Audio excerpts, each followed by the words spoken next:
بالله من الشيطان الرجيم. بسم الله الرحمن الرحيم.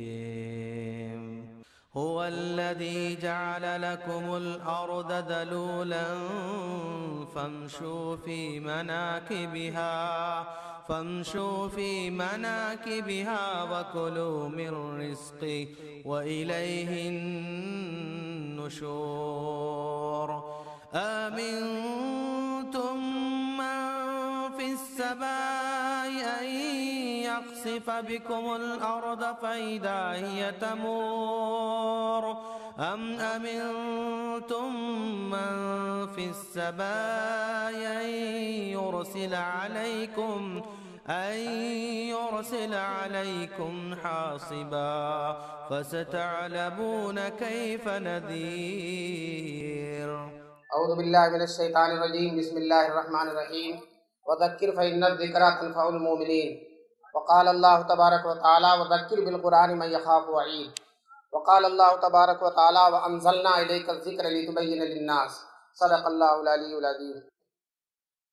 محترم بزرگوں، خاص طور سے جمعیت اہل حدیث کے صدر جناب حافظ احیاء صاحب اور نادم عمومی جناب مولانا اصغر علی امام سلفی صاحب اور دور دور سے تشریف لائے ہوئے احباب، وقت کا تقاضا تو یہی تھا کہ میں آپ حضرات کو اس بہترین کانفرنس کے انعقاد پر مبارکبادی دے کر بیٹھ جاؤں، لیکن تو چار باتیں اگر میں عرض کر دوں تو میرے لیے خوشی کی بات ہوگی. میں نے قرآن کریم کی 3 آیتیں پڑھی ہیں، گھبرا نہ جائیں کہ بہت لمبی بات کروں گا. پہلی آیت میں اللہ تبارک تعالیٰ نے فرمایا ہے کہ جو ہے وَذَكِّرْ فَإِنَّ الذِّكْرَىٰ تَنفَعُ الْمُؤْمِنِينَ. سمجھاتے رہیے، سمجھانا مسلمانوں کے لیے نفع بخش ہے. دین کی باتیں بتاتے رہیے، وہ بتلانا نفع بخش ہے. اور دوسری آیت میں اس کا طریقہ بتلا دیا کہ سب سے بہتر تذکیر جو ہو سکتی ہے، سب سے بہتر جو سمجھانا ہو سکتا ہے، سب سے اعلیٰ درجے کا جو وعظ ہو سکتا ہے وہ قرآن کریم کی روشنی میں ہوگا. وَذَكِّرْ بِالْقُرْآنِ مَنْ يَخَافُ وَعِيدٍ. اور قرآن کی جو روشنی ہے، قرآن کی آیتوں کو پڑھ کر اس کی تشریح قرآن کی روشنی میں کی جائے، قرآن کی سب سے بڑی تفسیر ہے.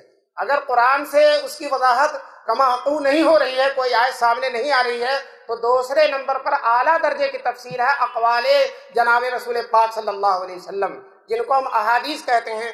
اللہ نے قرآن کریم میں نبی پاک صلی اللہ علیہ وسلم کا منصب بیان فرمایا، وَذَكِّرْ بِالْقُرْآنِ وَأَنزَلْنَا إِلَيْكَ الذِّكْرَ.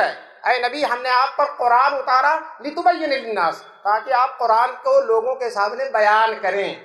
لِتُبَيِّنَ لِلنَّاسِ مَا نُزِّلَ إِلَيْهِمْ. قرآن جو اترا ہے اس کو بیان کریں.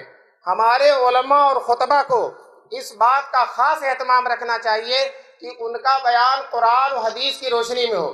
اگر قرآن و حدیث کی روشنی میں ہوگا تو یہ مقصد جس کے لیے اجلاس منعقد کیا گیا ہے پورے طور پر حاصل ہو جائے گا. ادھر ادھر جانے سے، قصوں اور کہانیوں کے سنانے سے، اپنے ذاتی استنباطات سے ملت میں انتشار پیدا ہوتا ہے. قرآن کی تفسیر کرنا قرآن سے کیجئے، اور نہیں مل سکتی حدیث سے کیجئے. حدیث میں نہیں ہے، اقوال صحابہ کی روشنی میں. اس لیے کہ صحابہ جو ہیں وہ براہ راست ان کو حضور نے قرآن کریم اپنی موجودگی میں سمجھایا ہے. وہ قرآن کے اور حدیث کے جس طرح سے مقالات اور الفاظ ان کے پاس پہنچے ہیں، اسی طرح سے مقامات بھی پہنچے ہیں.